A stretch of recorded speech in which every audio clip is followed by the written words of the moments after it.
Welcome to the Long Thread podcast about spinning, stitching, and weaving by hand. The podcast is presented by Long Thread Media, publishers of Spin-Off, Handwoven, Piecework, and Little Looms magazines. Find us online at longthreadmedia.com. Trinway Silks is where weavers, spinners, knitters, and stitchers find the silk they love. Select from the largest variety of silk spinning fibers, silk yarn, and silk threads and ribbons at trinwaysilks.com. You'll discover a rainbow of colors thoughtfully hand-dyed in Colorado. Love natural? Trinway's array of wild silks provide choices beyond white. If you love silk, you'll love Trinway Silks, where superior quality and customer service are guaranteed. I'm your host, Long Thread Media co-founder Ann Marrow. Many fiber artists dream of moving to a remote island and raising picturesque sheep. Jane Cooper didn't set out to do that, but in her new book, The Lost Flock, she talks about moving to Orkney and becoming the caretaker of a group of Boreray sheep. Jane, thanks for being with me. Hello. I actually count sheep when I'm trying to fall asleep. You know, the old joke that you see the sheep jumping over the fence, but I count breeds of sheep. I sort of lie there and I think, okay, Merino, Corriedale, Cotswold. And I have to say, I don't think that I have ever gotten to Boreray. You have a pretty unusual sheep breed. Can you tell me about them? Yeah, it's actually the rarest sheep breed in the whole of the UK. And within the rarest sheep breed group, we have a subgroup that are genetically unique, slightly different from all the other Boreray sheep. So we're kind of rarest of rare. And you're out, are you on Orkney? Is that right? In a fairly remote island? Yes, it's a little archipelago and it's just north of the mainland of Scotland. And we can actually see the mainland of Scotland from some of our southern isles, quite close to John O'Groats, if that side of the mainland of Scotland. I think we'll look for a map and try to put that in our show notes so that folks can see where we're talking about. So what was it that drew you to these sheep? It was the wool initially, the fleece. I was on Ravelry in the Blacker and Beyond group, which looks at knitting with wool from different breeds of sheep, as opposed to spinning the fleece. And one of my friends, Felix, posted, what's the rarest sheep breed? So I looked it up and there it was. So of course she posted back, I want Boreray yarn. And it didn't exist. At the time, this was back in 2010, there were fewer than 300 sheep outside St Kilda. Shall I tell you about St Kilda? Please do. Very briefly. So you've got Orkney, which is just off the northeast of Scotland. And you go a bit further north, and of course there's Shetland. And so many people from around the world have been to Shetland for Wool Week that has just finished. Mm-hmm. But then if you go west, you've got the Hebrides and the Outer Hebrides. And when you go about 40, 50 miles west of there, right out into the Atlantic, there's this tiny archipelago called St Kilda. A lot of people have heard about it because the entire population was evacuated in 1930. Oh my goodness, why? Well, the population had dwindled down to about 36. They'd become aware of the outside world. And also disease had taken its toll. And back then, in 1930, to get there was incredibly difficult. And certainly in the winter for long periods was impossible. So they had a young mother actually die of appendicitis because they could not get medical help quickly enough. I think that was the last straw. And 36, and that had very few able-bodied men. Oh, sure. It wasn't enough for them to carry on their traditional way of life. So they just left the island to the sheep?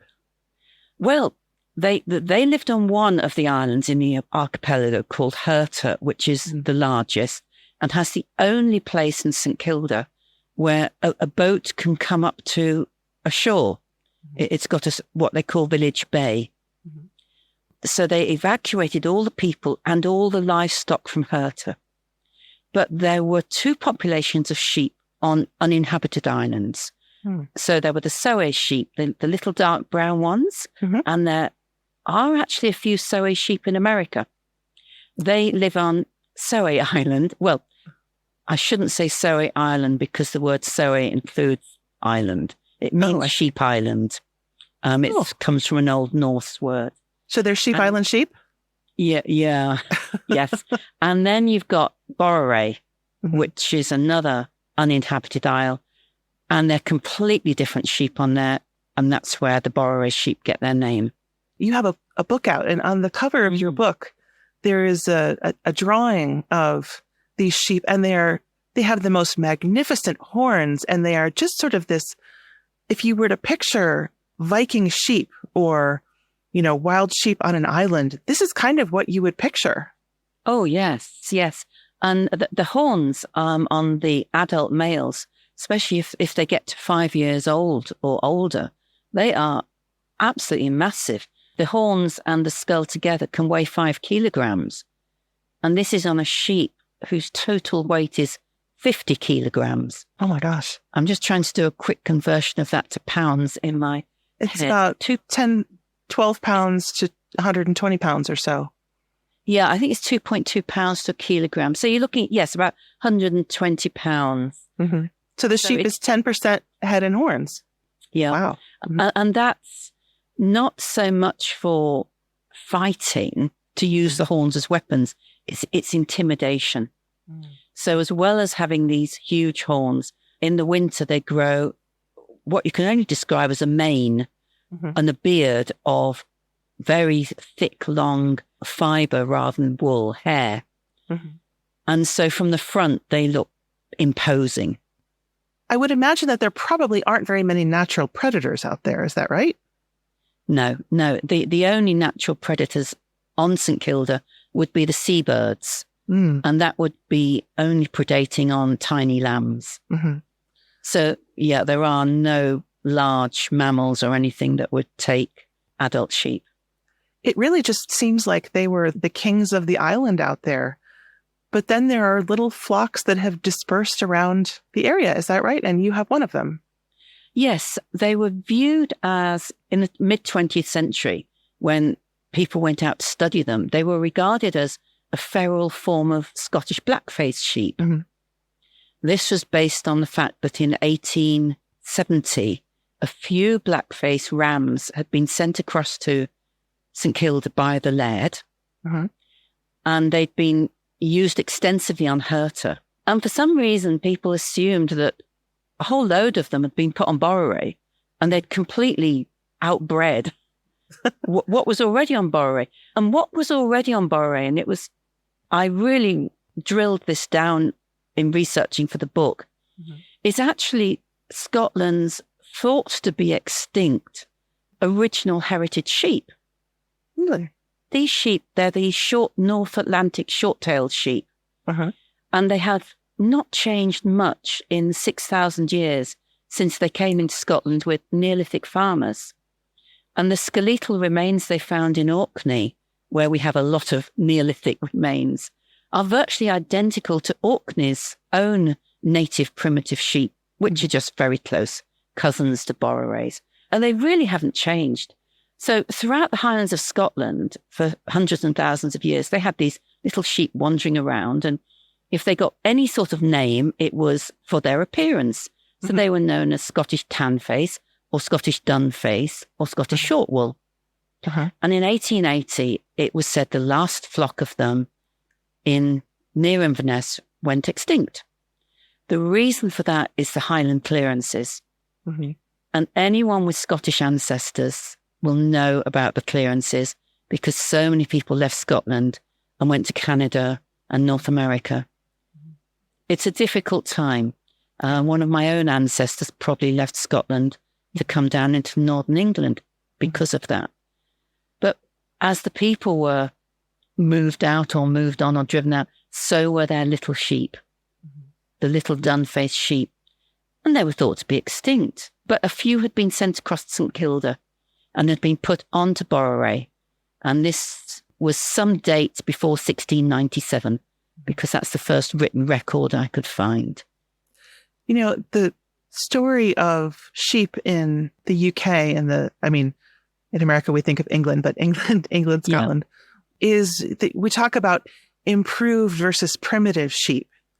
And there are so many stories where there was either deliberate or just sort of negligent losses of these heritage sheep. But you've made a fairly extraordinary effort to preserve them. Oh, yes. Yes. When I was going around gathering fleece from all, you can't really call them farmers. I mean, we're talking about people who had possibly half a dozen sheep, Boreray sheep, as enthusiasts, keeping them for the love of them. As I went around the country, I kept hearing about the lost flock. And it turned out that these were some sheep that had never left Scotland and had never been registered. Because they'd never been registered with the Rare Breed Survival Trust, they couldn't be interbred with registered Borerays because the offspring couldn't be registered. Okay. I'd better explain very briefly how the sheep came off St Kilda. Yes. 1971, they wanted to research what they thought were feral black-faced sheep. So they went over to St Kilda and had a big expedition and managed to bring off 3 breeding pairs, which went to the Animal Breeding Research Organisation near Edinburgh. And they did various bits of research on them for 10 years. And of course, they bred them and increased the numbers. And when they'd finished doing that, interested people bought the sheep, and Dr. Allen was the first. And then the Rare Breed Survival Trust recognised them as a breed and set up the register. But I discovered that there'd been more expeditions to Boreray during the 70s. At least 17 sheep were taken off. I think it's actually 24, at least 24. And I don't think they all went to Abro. And the lost flock, I am now pretty convinced, came from one of the later collections. I see. Possibly to the Hill Farming Research Organisation. And from there went to a flock in the Highlands where they weren't registered at the point when all the other sheep were being registered. So where are your sheep from? So my sheep come directly from this Highland flock. It was Martha Crawford had them. It was a park, a rare breed park. They then went very briefly to a place called Elfing. And then Bob and Ann Cook, who live on the west coast of the Highlands of Scotland, in an area called Assynt, which is a really beautiful area. They bought the sheep and they looked after them for decades and kept meticulous breeding records. And Bob kept contacting the Rare Breed Survival Trust saying, look, you've only got 300 breeding ewes. We've actually got a significant number here. Can we get them registered? And he just wasn't successful. But I got my sheep from him. Firstly, he was the nearest to us, although it was an 8-hour journey to get to him from Orkney. And also, I really liked his fleece. 1 or 2 of his sheep had slightly different fleece. It was not quite double coated, and it was definitely soft. A lovely crimp and very fine. I got quite excited by this. So it was Bob I went to when we moved to Orkney in 2013 and bought a house which had some land. And all my sheep came from him. And then I took up his attempts to get them registered. And things had moved on in the Rare Breed Survival Trust. And in 2017, a little team came up here to see them. They were familiar with Bob and Ann's breeding records. And they put them on a supplementary register. So linked with the Boreray, but on a slightly different register. So we could interbreed if we wanted, but we don't need to. So tell me a little bit about the fleece. You mentioned it's not quite double coated.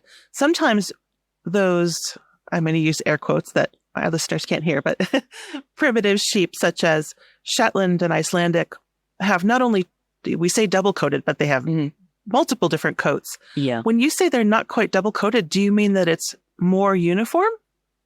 Yeah. I mean, if people ask me to describe the fleece, I say variable. Oh, okay. Variable between sheep and within an individual fleece. So some of the sheep have your classic, lovely double-coated fleece. Deborah Robson wrote a wonderful article about double-coated fleeces in Ply magazine, I think a couple of years ago. And she actually talks about a mixed fibre fleece. And I think that is more applicable to some of our sheep. So we have some that are your classic double coated, very hairy, coarse, long outer coat, very, very fine undercoat, short undercoat. Some where there's not so much difference. And then we've got this small group that the hair is so fine and so short that if you didn't know they're supposed to be double coated, I don't think you would recognize it as such. Mm-hmm. It's just luscious. It's the first time I had twins born in 2017. Mm-hmm. And that's the first time when they were a year old, I got my hands on the fleece as I was ruing it. They shed naturally. So I rue my sheep, going back to the ancient practice. And I was just absolutely gobsmacked. I mean, the feel of this luscious, soft, gorgeous fleece on my hands. Mm-hmm. So the little castrated male, the wether, was immediately taken off the potential mutton list. And he is definitely kept just for his fleece. Mm-hmm. And his twin sister has given us some lovely lambs. Can you tell me a little bit more about ruing? I'm familiar with the idea, and I've seen some of the sheep, such as the Soay, you can see them losing their fleece, and even some Shetlands still have the natural break. But I've never met anybody who went through the process of ruing a sheep. Yeah, I think partly because I'm a spinner. Mm-hmm. And while I've had some gorgeous Shetland fleeces from Shetland, you go into Jameson Smith and you go through the back and down the steps into what we call Oliver's Fine Fleece Store. And this is where they put all the fleeces from the kindly Shetland sheep that have, yes, again, they're not really double coated, and it's what is spun into the lace weight and the cobweb weight. Uh-huh. And it's luscious, and I bring it home. But because it's been sheared, often you can find the point between the old and the new fleece, and it's a weak spot. Mm-hmm. So often I will quite vigorously try and comb it out. Mm-hmm. Now, when you rue at that weak spot, what happens is if the sheep's left alone, that weak spot, that the fleece falls off. Mm-hmm. But if you get to the sheep just before it falls off, you pluck it. Mm-hmm. And then you've got a completely intact fibre with no break, a weak spot at either end. So that's just a 1 year time capsule from where it... Yeah. But when you comb, say, a pet, I mean, I'm thinking of what kind of animals do I take hair off, a cat or a dog, and they lie there and they stretch out. Somehow I don't picture your sheep doing that. No. Traditionally, they had their legs tied together. Mm-hmm. You tie a front leg and the opposite side back leg together. Mm-hmm. And if you've got a particularly obstreperous sheep, you might need to tie the other two legs together as well. Mm-hmm. Didn't work for us. I don't think I was tying the legs tightly enough. Mm-hmm. I was looking at my lovely sheep and think, oh no, I can't tie this tightly around your little leg. So my husband holds them. Mm-hmm. Or anyone holds them. I mean, sometimes I can hold one myself and do a bit of ruing. If it's a ewe and I can grab her and I can see bits falling off, I'll grab her and I'll manage to do it all by myself. But it can be quite a laborious process. You are literally plucking lock by lock. Unless you get really lucky, and it occasionally happens, and we've even got it on a YouTube video, a lot of the fleece is ready to come off at the same time, and it peels off because it is literally about to fall. That is joy, because it does just peel. Yeah. And you can get a whole sheep done in a couple of minutes. Usually it isn't all ready to rue off at the same time. Mm-hmm. So you have to come back. If there's only a bit left, then I blade shear it off along the line where it would have broken, because it avoids the first catch your sheep scenario. And you speak about that in the book. Can you tell us a little bit about that? Yes, they don't flock. They are so primitive. And unlike many of the other North Atlantic short-tailed sheep that have been kept in Nordic countries and have been farmed, that they are taken inside every winter. This lot, because they've been feral for so many years, they don't flock, they scatter. Mm-hmm. And they can turn on a sixpence and they can run like the wind. So we started off making a catching pen of sheep hurdles with a feeding trough in, and we'd get them coming in for a little treat feed of beet nuts. And you do that regularly and they come in quite happily. And then when you want to do something, you quickly slam the hurdles shut. And then you've got them. And then you have to very quickly push them to one end so they're not sort of squashed together, but quite tightly together, so they can't start jumping out. So this is not just go out in the field and shake a bucket. Certainly not in the early days. Things have moved on since then because, of course, my sheep know me. Yeah. And I do rotational grazing where we have them in small areas of a field with electric fencing. So now they've only got to see me and they think, oh, she's going to move us to a new bit of grazing, which is a point of great excitement for them. Of course. So they actually now follow me. And I have had one group follow me the entire length of the farm with sort of a long, thin strip of fields running up a valley. And they have followed me the entire length. So what you have to do is we've got several catching pens now that are throughways. So they expect to be going through them to the new grazing, except, she's closed the gate at the far end. And then we've got them. So it's a bit easier than it was, but it's still first catch your sheep. In some ways, you're living what I think is a lot of spinners' fantasy of becoming a shepherd. You know, every once in a while, you'll read something from Shetland about, wouldn't you like to come and live here? And there's this fantasy about, I'm just going to go live on the island and raise sheep. But you actually kind of did that. That was the intention. Oh boy, that was the intention. I was going to have a tiny little flock of 5 lambs, all castrated males, and we were going to buy a house with a field. And then I would get them tame, and they'd be my pets, and I'd take the fleece off them every year, and that would be that. And they'd love me, and they'd be so tame, they'd come up to me. 2 things happened. One was the house with a field actually was a house with 25 acres. Oh, my goodness. And the 5 lovely wether lambs from Bob Cook were 4 and a ram lamb that was too good to castrate. So when you've got a breeding ram and 25 acres, kind of the rest is history. And it seriously impacted my spinning and weaving and knitting time. Seriously. Oh, that's interesting. So part of the reality of it is not only going out into the middle of the night and just the realities of being a farmer, but the realities of being a person who is intensely busy with another part of their craft. Yeah. I mean, things have moved on. Wow. Yes. In 2017, when we realized that actually I had on my farm all that existed of the lost flock of known provenance, huge responsibility. So I decided the sensible thing to do was to start getting other flocks started elsewhere in Orkney. And we got one started on Chappensay with a friend within a few weeks. And then in order to keep them, we had to make money. They had to at least pay for themselves.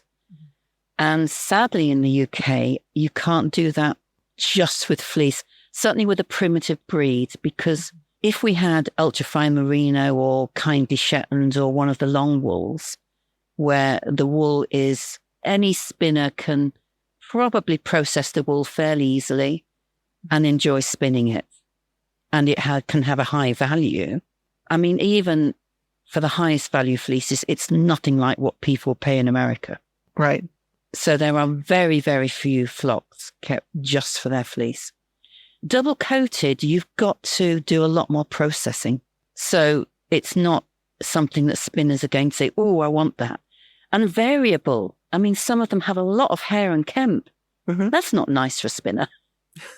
not unless you're wanting to be sort of producing some sort of peg loom mat for the floor. Right.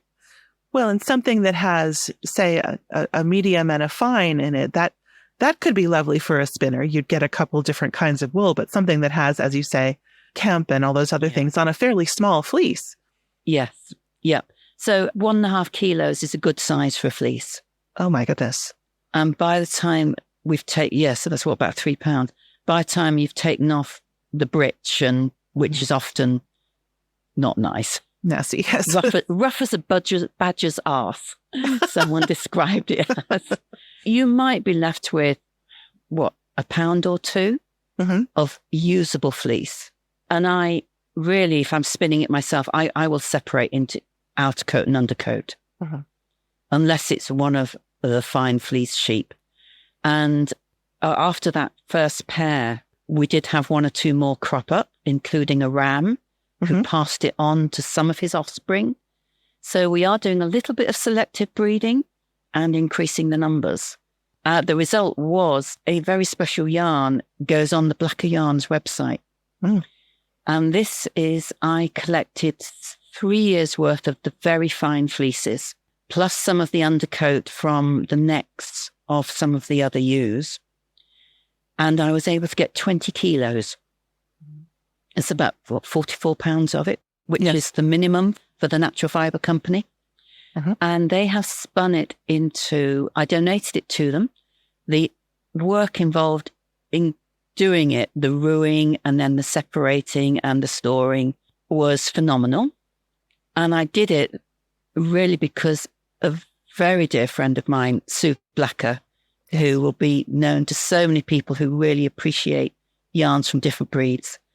It's over 2 years since she died, and I wanted to do something special for her because she taught me so much about wool and fleece, and I thought she deserves this.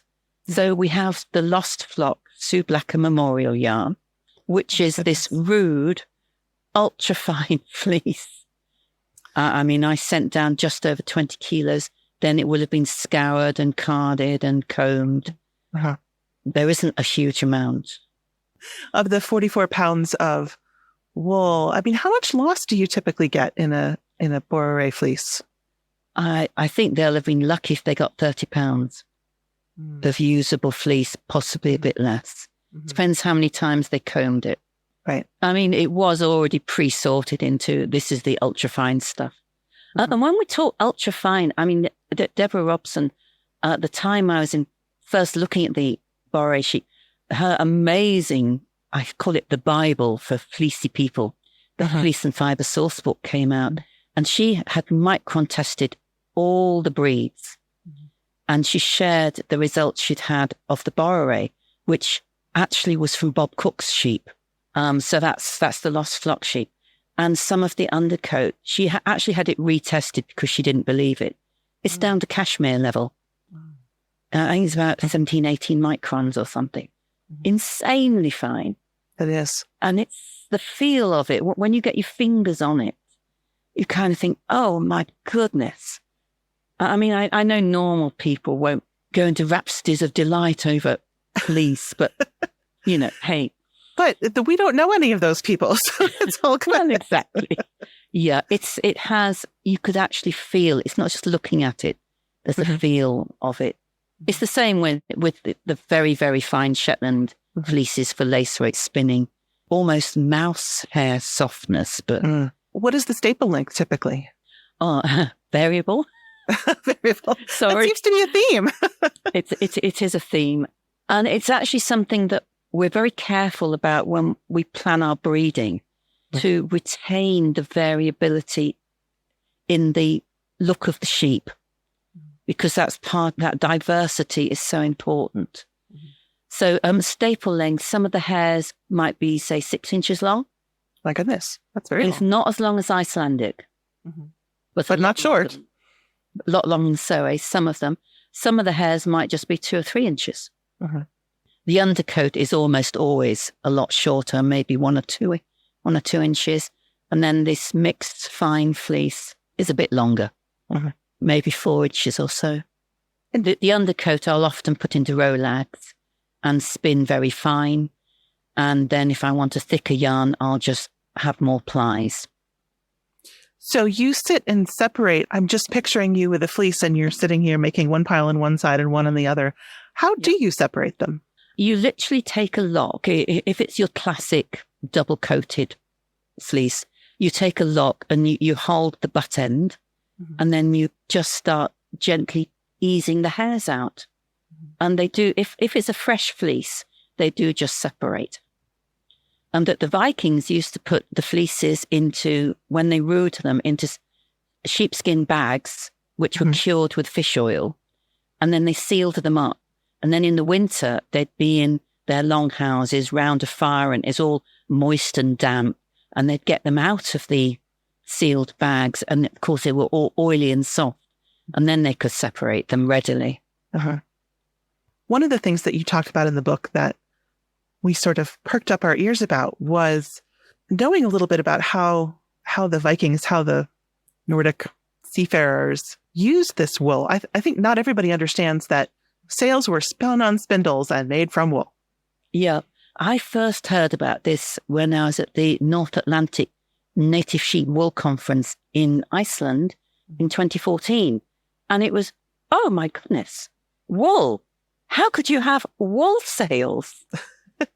And then, of course, I started reading up more about it. And there's been some wonderful research done about it. And really, they couldn't have made the sails as they did without double-coated fleeces. And rude double-coated fleeces, because ideally you need each end of each fibre to be naturally sealed off, not to have been cut by shears, because the centre core of a wool fibre is, of course, microscopically hollow. And if it's the natural rude, then it's sort of sealed off. And they use the long, strong hair. It was spun in one direction. Yes. I think it was clockwise. And that was the warp on the loom. Now, they used warp-weighted looms. So you had a sort of rectangular frame, and you had your warp threads attached to the top, the beam at the top, and hanging down. And in groups, they were tied to loom weights, which might just be fired clay, a sort of ball thing with a hole in it. And you'd tie your warp thread to that. So that was your hair. That was your long, strong hair fibers. Then they took the undercoat, which they spun in the opposite direction. And when I do this, I separate and spin them myself. Of course, the hair, you're spinning it worsted style. Yes. Because they're so long. Whereas even if you've just got your undercoat on a distaff, you've sort of fluffed it up and put it on a distaff. And apparently the Vikings used hand distaffs. And I'm just trying to get to learn to use one. You're getting much more towards a woolen type spinning, even if you weren't formally making rolags. And then that was the weft, and that was wove. So you've got two completely different types of fibre. They use a twill pattern. That's where if you look at a piece of twill cloth, you sort of see diagonal lines running along it. Yes. So a 2x2 twill was common. Woven in strips, then fulled, sometimes just by being put in the sea, weighted down with rocks, and the waves would do the fulling for you. Then sewn together to make a square sail. And then they coated it with resins and oils to make it even more wind and waterproof. Because both of those things, both a twill and spinning in one direction and the other, would make something pack in. Yeah. So you're wanting something that doesn't have the wind whistling through it. Yes. And the first person who heard about this, who was actually male, I think this is significant, pooh-poohed the idea of wool sails and made some very disparaging remarks. And then they found some old pieces of wool sail in a church in Norway that were several hundred years old. And they found the eyelets, the sewn eyelets. And that's how they were able to establish these were sails. And they've done replica sails since then and discovered that actually they are remarkable. And when they've tested them in the sort of facilities where you test Olympic sails, they absorb far more in the sense of gusts of wind than hemp or linen. And they sort of stretch and form a three-dimensional shape, which is not dissimilar to what you get on Olympic yachts with the Kevlar sails, where you have lots of pieces of sailcloth that you cut into a particular shape to get this three-dimensional shape. I mean, the sophistication of the technology is remarkable. And then, of course, all your Vikings in this open boat out on the ocean had wool clothing, which would have kept them warm and dry. Mm-hmm. They might have had an oiled leather cloak as well. Mm-hmm. But of course, wool, when it gets wet, it warms up a bit. Yes, and holds a remarkable amount of water before you start to feel wet. It does. Amazing. And then you get that chemical reaction that actually generates heat. And the wool fibers swell so the wind can't whistle through your clothing. I mean, I read one article called No Wool, No Vikings. And certainly I can't see that they could have been sailing around the North Atlantic in little open boats without wool sails and wool clothing. So as we're speaking, I hear an interest in history and in science and all of these different passions, but you don't have a background in rearing sheep or animal husbandry. Is that right? Yeah. I mean, my first sheep were my first Boreray sheep. I grew up in the countryside and I kept chickens, but that's it. And I had, rode ponies as a child, but that was it. Age of 55, I had my first sheep. And I can tell from the way you speak that you're not originally from Scotland. No, I grew up right in the middle of England in a county called Warwickshire, which is nicknamed the Leafy County because it has a lot of trees. So yes, I was lucky enough to grow up in the countryside with lots of woods where I could roam around with my friends or on my pony. There are not a lot of woods on Orkney, are there? No. No, we do have trees, and in sheltered spots, we even have little woods. It's one reason why we bought the house we did, because it does have some trees that were planted about 60 years ago and are now all of about 20 feet tall at most. So they grow slowly. But willow grows here, so I do plant lots of willow. It's a challenging place, but yes, we have trees, and I'm glad of that.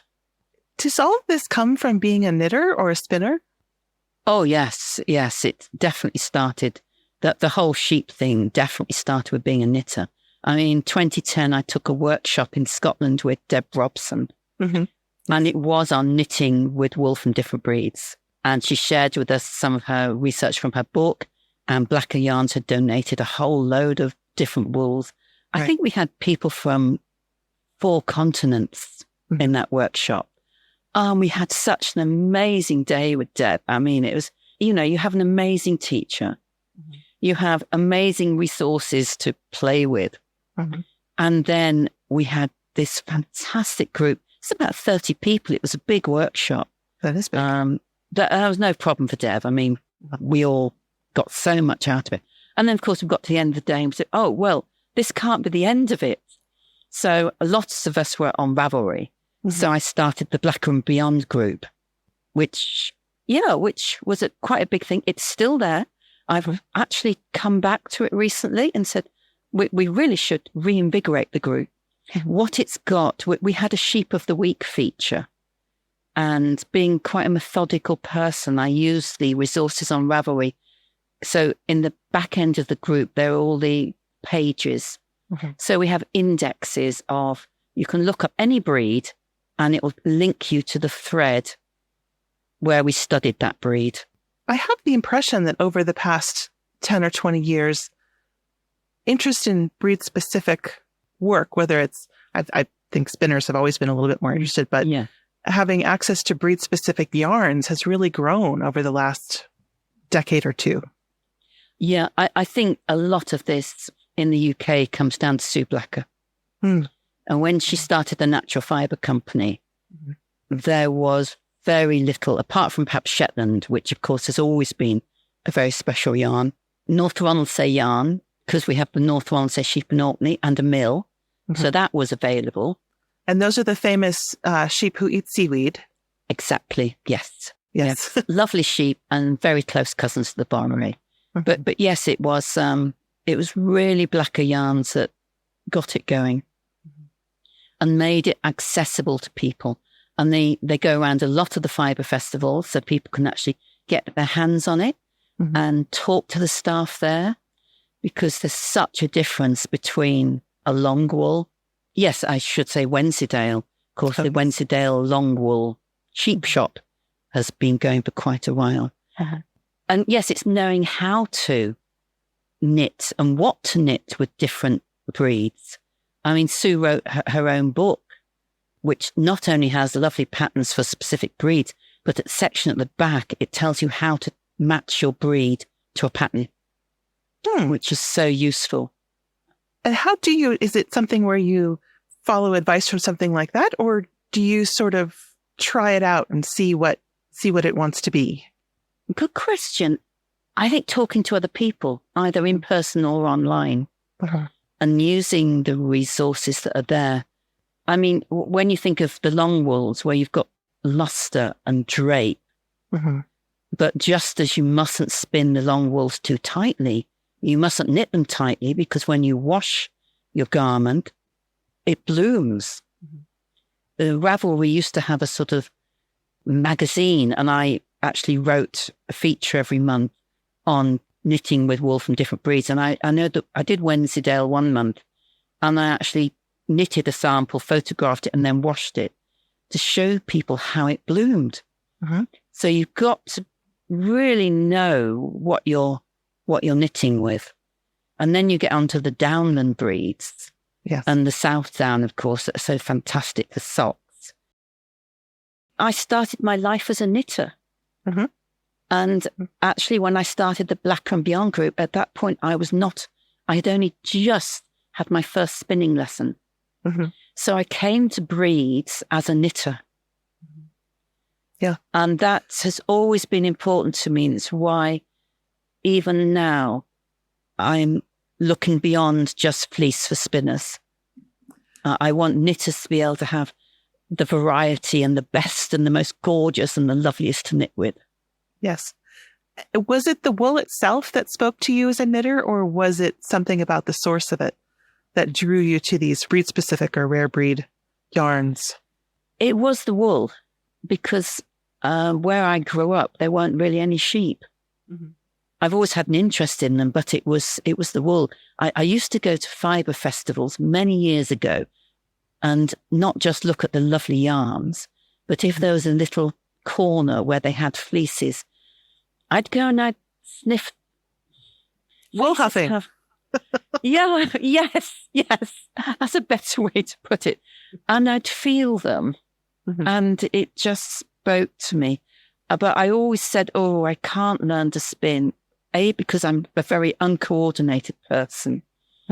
And also I had a horrible feeling it would suck me into this black hole of taking up my life.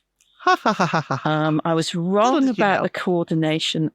I was absolutely right about the black hole. And I've now learned to spindle spin, because we have visitors coming to the farm. And increasingly it's groups of knitters, which I absolutely love. In September, we had a lovely, lovely group of American knitters come to the farm, and I've got a display set up, and I talk about the history of the sheep and the fleece, and I have wool for them to feel and washed fleece that they can handle. And I love talking to all these knitters from around the world. That's brilliant. Yeah. Talking about the yarns, the ones that are coming out from the Natural Fiber Company now, but you also had a previous batch of wool that became yarn. Is that right? So because this fleece is so unusual, you would have had to sort of figure out what to do with it. Yes. I mean, when Felix sent me the challenge that she wanted Boreray yarn, and I got hold of these people with Boreray sheep, drove around the country, picking up. Some of them posted it to me, and I'd refund the postage. Not one of them took up my offer to pay for the fleece, which I thought was just wonderful. And so I got the 20 kilos that Sue needed to spin the first ever Boreray yarn. And it was an Aran weight yarn, and they still do bring it out at intervals as one of their rare breed yarns. But even then, we'd noticed the fine stuff. I had some of my spinning friends round to help sort it out, because we obviously couldn't just send it down to Natural Fiber Company as it was. I mean, it had all sorts in it.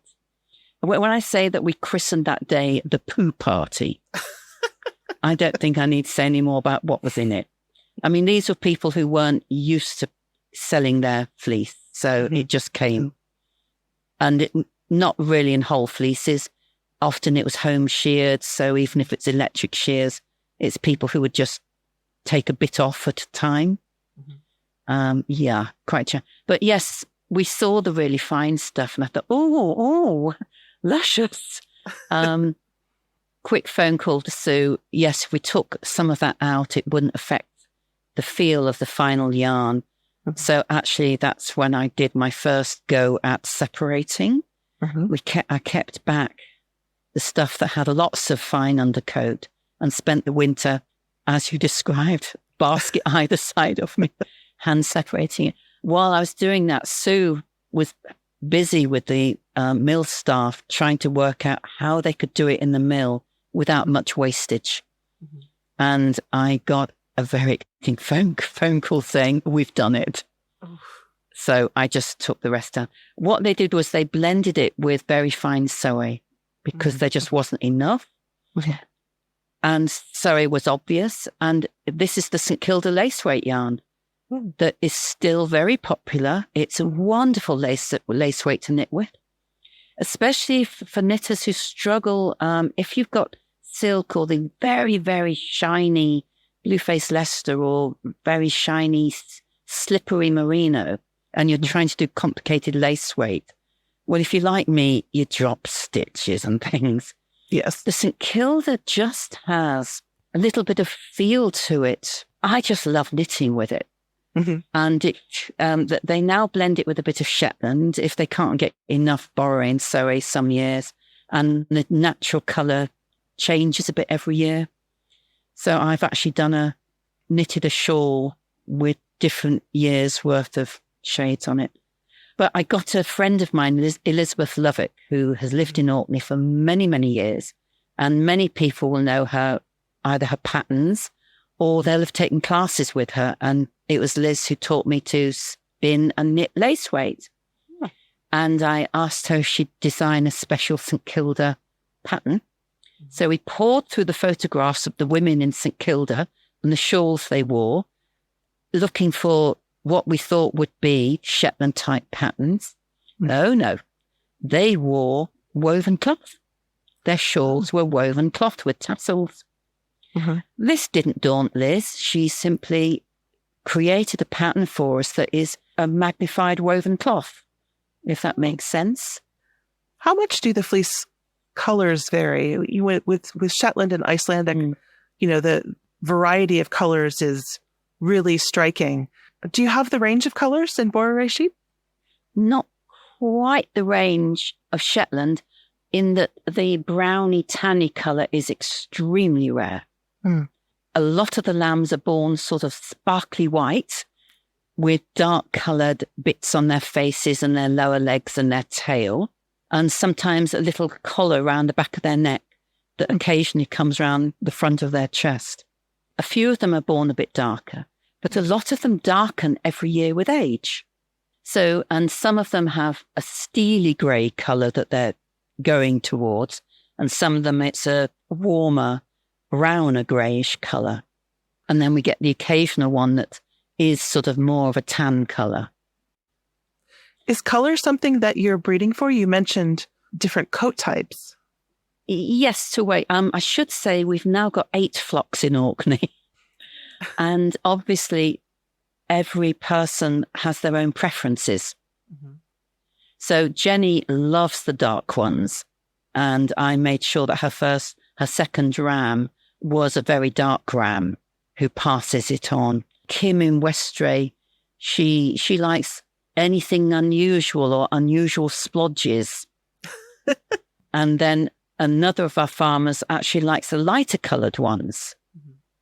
So between ourselves, we have got an enormous variation, and we can each follow our own particular favourites while keeping up the diversity within the flock as a whole.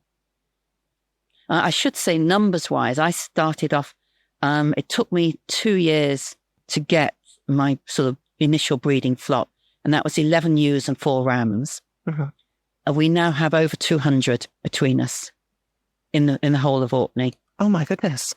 So the lost flock, which is now eight flocks, has gone from just a few to over 200. Yeah. We do produce mutton. Mm-hmm. And, unashamedly, we can't financially be wool-only flocks.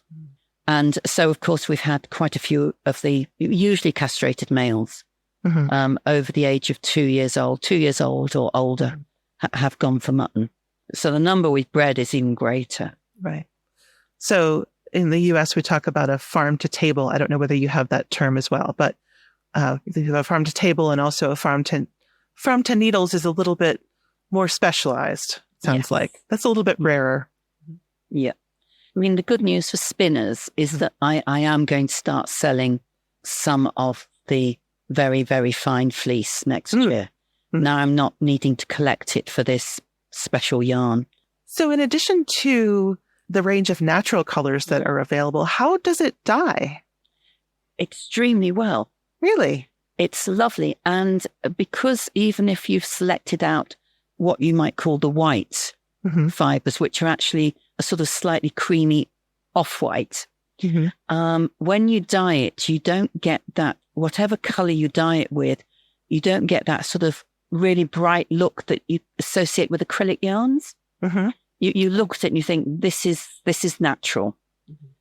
So it just gives a hint of color. And in fact, but Blacker Yarns did for a couple of years get a hand dyer to actually dye a range of colors.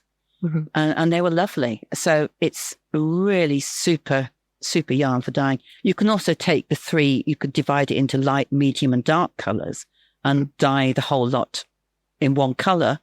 And then you've got the gradation to play around with. Very versatile. What this is making me think of is the way these sheep were essentially bred to produce everything you might need and to take care of themselves. When you hear about sheep that have been isolated for a while on an island, and then you think about sheep who are lost in Australia or something, and after a couple of years, they're lucky if they survive at all and they have these massive fleeces, versus the Boreray who can be out there by themselves because they shed their fleece. They don't need someone to come and take it off them. And the way they're so well designed to live where they are. Yeah, they are thriving in Orkney. We are wet, windy and temperate, which of course is just what St Kilda is. They don't get any of the foot diseases that sheep get, especially on damp ground. Even on the wettest moorland, and I've got bogs on my land, no foot problems at all. They lamb themselves. In our lambing field, we don't cut down rushes. We leave all the rushes and some of them take themselves off and lamb quietly there. Some of them just plop their lambs out in the middle of the lambing paddock, but that's fine. And they do it often standing up. There's none of this lying down and grunting and pushing, because these are primitive shaped lambs and come out little torpedo shaped lambs. And even if they've got one front leg back, or even occasionally two front legs back, they push them out themselves. Very little intervention, and we don't intervene unless, maybe one a year, where I think, yeah, she's pushed long enough. Let's just give her a hand. What do you do for veterinary care? Oh, we're very, very lucky in Orkney. We have 2 veterinary practices. And of course, we have so many livestock farms here because there's not much food you can grow in Orkney. Right. We can't grow wheat. A few farms can grow oats. Some can grow barley. And then you can grow tatties and neeps, potatoes and turnips. Okay. You can grow cabbage and a cauliflower, local cauliflowers in the shops. That's about it.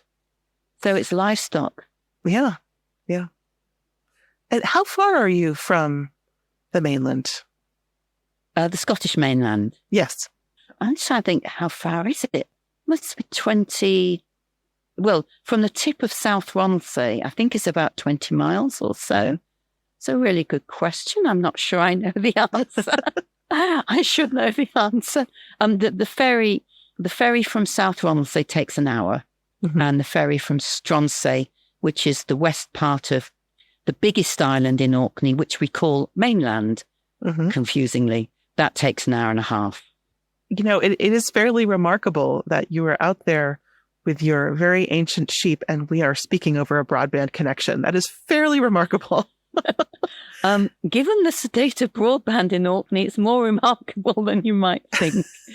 It has improved in recent years, but when we first moved here, I run Woolsack, the Woolsack website, and actually it was incredibly difficult just to keep that updated with the amount of broadband there was here 10 years ago.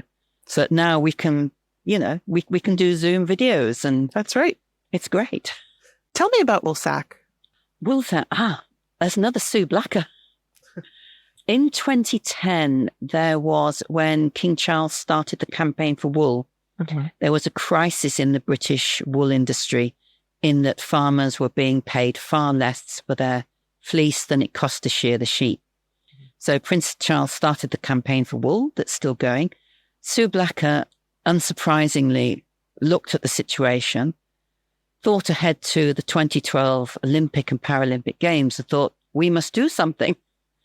And they had the Olympic Games organization, which was called LOCOG, did have a program to involve community groups in the Olympics.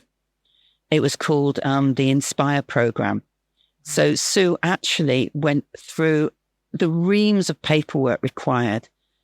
She came up with the concept that we would make British wool cushions stuffed with British wool to give as gifts to the athletes.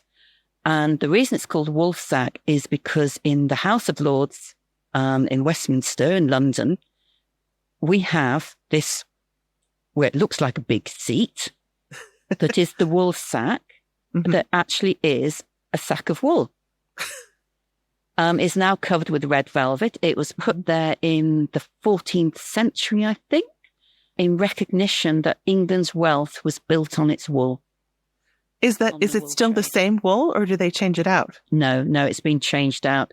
At some point in the 20th century, they actually took it apart, realized it was actually being stuffed with horsehair at some point, and it was instead stuffed with wool from all the Commonwealth countries. Oh. So it is definitely wool. I mean, a wool sack is a massive thing. It would take two strong men to sort of, it's how the wool is transported from farms to the British Wool Board. Yes, often like tromped down. Absolutely, yes. Yeah. You have a special metal frame that holds the sack open. And then, yes, you squash it all down. And I'm not sure the weight it holds. I certainly couldn't lift one. But back to Woolsack from Sue Blacker and these cushions. You mentioned that you still run the Woolsack. So once the project was finished, what does Woolsack become? Part of the project was we had to get volunteers, let people know if they wanted to join in to knit cushions. We had very strict rules about what logos and images and words and numbers could go on the cushions because of the Olympic rules. Yes. Even though we were an official project. So my husband set up a website, woolsack.org, so that people could get the information they needed on how to make the cushions. Sue, of course, was working full-time at the mill, so I kind of took over the website and organising lots of things. We had regional volunteers, and we had what was a first for the Olympic Games. We had a list of suppliers on our website that were not donors to the Olympic Games. Because Sue and I went to the headquarters in London in a very palatial building with marble walls. There's certainly no money being, And we said, look, people, at the time in 2010, you couldn't go into your local yarn shop and buy British wool. So we said, people need to know where they can buy British wool. And the only way we can get this message across is a list of shops or mail order suppliers where people could get it. And they agreed we could do it. The project had its ups and downs. I could talk for a whole day on the ups and downs. Sue and I were talking about a couple of years before she died, of actually writing the story because we were too successful.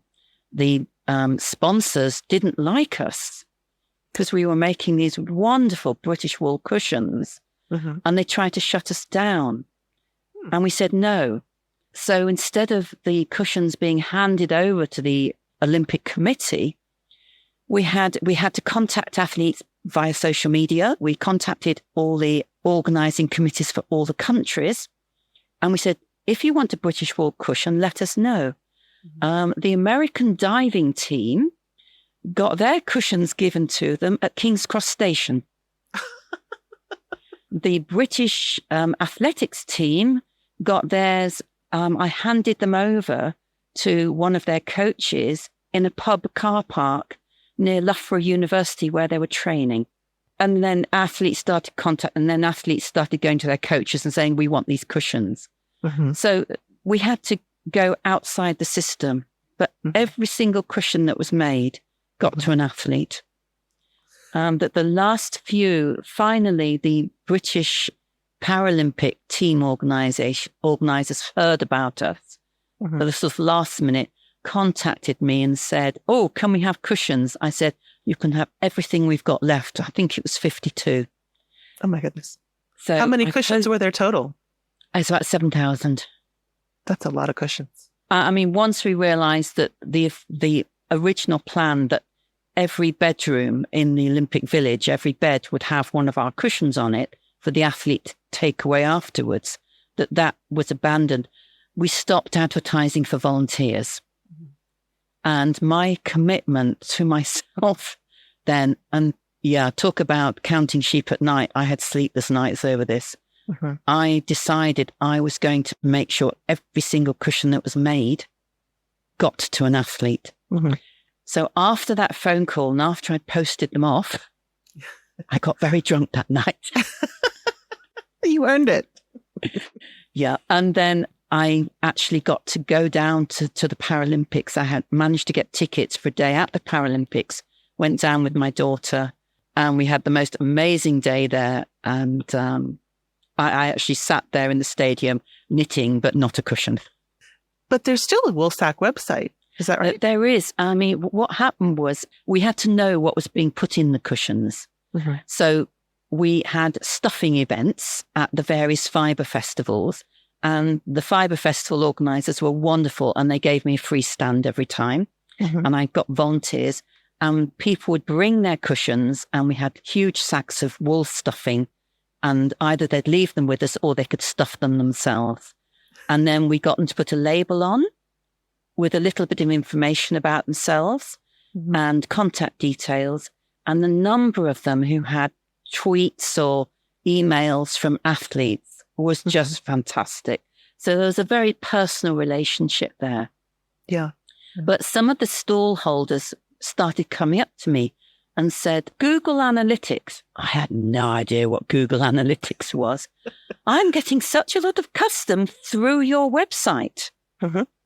So people were thinking British wool, okay, Woolsack website, look up British wool, click the link and going through. So when the games finished, I decided we couldn't just stop the website. And as soon as the legal restraints on what we could have on the website disappeared, I think it took 9 months after the end of the games, I expanded the website to be anything made from British wool. And it's still running. I think this is the only Inspire project that is still going. I will be honest, while I've been writing the book, it's not been updated.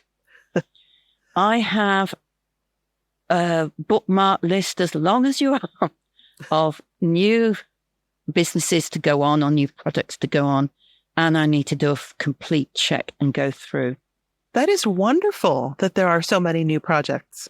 I mean, the thing I've noticed because I've been tracking British wool over the years and British wool knitting yarn, the big change since 2010, 2011 has been in the number of farms doing their own knitting yarn.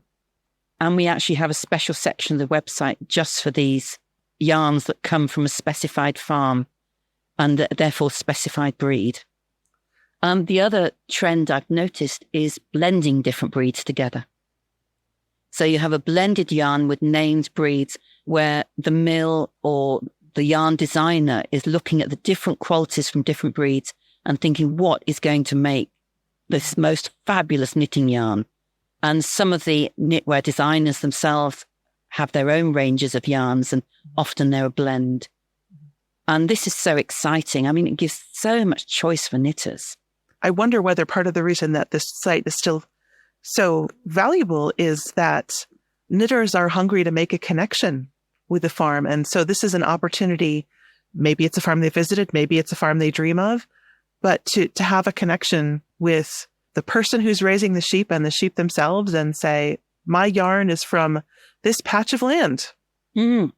And also people, if they're studying their family history or they know where their family comes from, we have another page that lists yarns by region. Mm-hmm. So we have certain areas of the country where they're making yarns from sheep in that area. So you can knit a yarn that's got some historical connection to your family. It's part of the appeal of the tartan, that there's a family connection there. It's a family connection to the yarn. Yeah. We also do have, because there are vegan and vegetarian knitters, we also have the wool only page, and that does list the few flocks where the sheep are kept just for their wool. So that expands it for knitters who don't like to eat meat or whatever. It gives them choice. So can you tell me a bit about your book? I've had the pleasure of reading it, but for listeners who might be looking to pick it up. Yes. It started off as telling the story of the sheep. There's a bit more of my story in it than I'd have ever thought of putting in. I have a lovely, lovely editor, but she's quite persuasive. So, yes, there's a bit more of my story. It's got different themes and different threads running through it. And working with a good editor was essential for that, because they literally do weave to make it a more interesting read. So it's got the story of the history of the sheep from 6,000 years ago, the ancestors of the sheep, which is the history of all the North Atlantic short-tailed breeds up to about, I would say, 200 years ago or so. Then it's the story of the Boreray breed as such, with a lot about that whole chapter about the 1971, the collection and the research and Boreray Island. And then you've got the story of what we've done with them in Orkney and the Orkney Boreray community and how that's taken off. The abattoir. That was a hard chapter to write. So abattoir, for American listeners, an abattoir is a slaughterhouse, is that correct? Yeah. It's a crisis in the whole of the UK. In our small local slaughterhouses have closed. We have very few of them left. It's a tragedy because it's the farmer himself taking a small number of animals. They know the staff. It's a short journey. It's everything you would want. And the staff are multitasked. So they're not only looking after the animals when they come in. It's called lairage. They go into a pen, often with a deep bed of straw, and they just chill out and relax after the journey. Because you want your animals, both on meat quality grounds and welfare grounds, to be calm, not to be stressed, not to be frightened about anything. They don't know what's coming. And of course, in the UK, they must be stunned. And that's what we're losing. And Orkney lost our excellent little abattoir with fantastic staff. I mean, Brian, who worked in the lairage, we called him the sheep whisperer because he was so good at helping us get the sheep very calmly off the trailer and settled in their pen. And all sorts of reasons, financial, the regulatory burden on them is totally disproportionate to the level of risk, both in terms of food safety and environmental concerns. They have the same level of regulation pretty much as the massive factory abattoirs. And that costs money. So, yeah. Yeah. So now that you've finished the book, what sort of adventures are you looking forward to next with your flock? Adventures. Or are you looking forward to not having adventures? Yeah. I really want to do a big update of the Woolsack website. That kind of has been niggling me for a while now. I'm looking forward to getting back into the Blacker and Beyond group on Ravelry. I've just not had time. We're not looking to expand the number of flocks, but we're all learning more and more about how to look after them. We need to start making leather. We really need to create our own tannery here. So that's a big project we've got to take on, and we're going to have to try and get some grants for that. Even the smallest tannery, just to deal with our own skins, because the sheep skins are beautiful and sell very well. And we have them tanned by a company that does very sustainable bark tanning. So it's no nasty chemicals. But yes, leather is something we want to start making. We've got a fantastic weaver, India Whitwell, who is weaving the most amazing cloth from the yarn. It is just amazing. She's doing scarves, and also it's a cross between a blanket and a wrap. It's like a massive wrap, but it could act as a lap blanket, and they are just so soft. We have the yarns, the wool spun for us by the North Ronaldsay mill, because they're dealing with the double-coated North Ronaldsay sheep, and they've got special equipment that takes out the coarsest hairs and kemp. So you end up with a much nicer knitting yarn. Jenny on Chappensay does something very exciting in terms of personal connection. She produces her knitting yarn in batches from 3 sheep. So when you buy the yarn, you get the names of the 3 sheep it's come from. Oh. And she matches the sheep by colour. So she has quite a range of different natural shades. And I think that's something we should expand a bit more.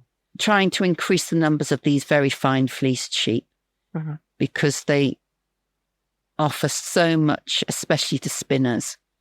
And if the numbers were ever to increase so that we could literally just take the fleece straight from those sheep to the mill, then we could start producing the knitting yarn again, which would be lovely. So in addition to this special yarn from the Natural Wool Company, there are other yarns that are available on a somewhat regular basis? Yes, we've got a website, orkneyboreray.com, where we list all the people in our community. We work together as a community. So Jen is the only one at the moment producing knitting wool. She's just got another batch coming soon from the mill. But I think more of us will be. All mine goes into weaving yarn for India at the moment. For India? For India, the weaver. India Whitwell. I see. Yeah, no, that's a bit confusing, that. So yeah, they're the projects that we've got on at the moment. Well, Jane, thank you so much for your time. Thank you. I've had such a wonderful time talking to you, and I have really enjoyed your book, which is called The Lost Flock. Thank you. It's been lovely talking to you.